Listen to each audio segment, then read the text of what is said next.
This is the greatest rivalry in college basketball, maybe the best rivalry.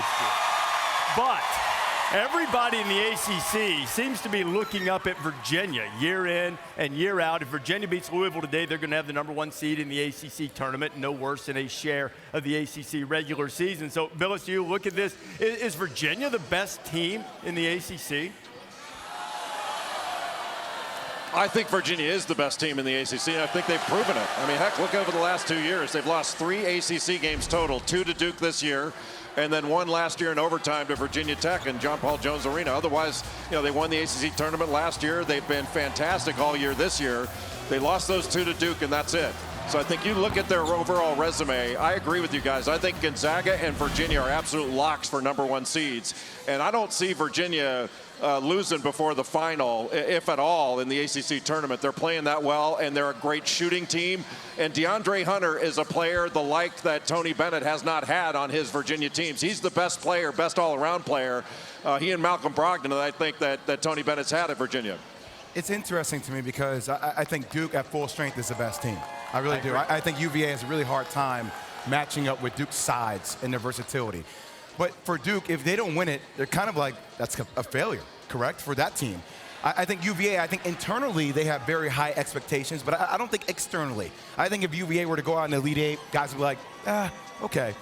I think North Carolina is the biggest sleeper, probably one of the biggest sleepers in the country. Nobody's talking about this team to win the whole thing, which is amazing. You look at all these banners up here, and North Carolina's 12-to-1 odds to win the national championship. Both Duke and Virginia have better odds. I kind of disagree. I think there's a lot of pressure on Virginia because of what happened last year. And I think the way that Tony Bennett has handled that situation has been seamless.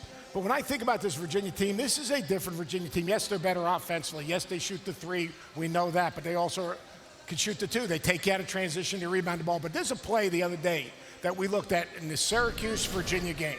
I think that epitomizes what Virginia basketball is all about. Watch right here. Ty Jerome absolutely got taken out by this elbow. And what does he do? He just continues to play. Watch as the play comes again. Look He's at his defending the low post. Boom. He gets nailed across the face. He said, that's okay. Is that the best you have? Because you know what I'm going to do? Yeah, give me that. I'm going to get to the other side, get to the baseline side, and continue to defend. That's Virginia basketball. You give them a hit, they get back up just like last year, and they keep on playing. Virginia's for real. Forget about all the defensive metrics, the offensive metrics. I think you would say a cause. I would say they learn from their past experiences. And DeAndre Hunter, he's the 2nd or 3rd pick in the draft. He's that good. We talk about lottery picks. That dude's a lottery pick. You might have Zion, you might have R.J. Barrett. Find me a better player than DeAndre Hunter right now.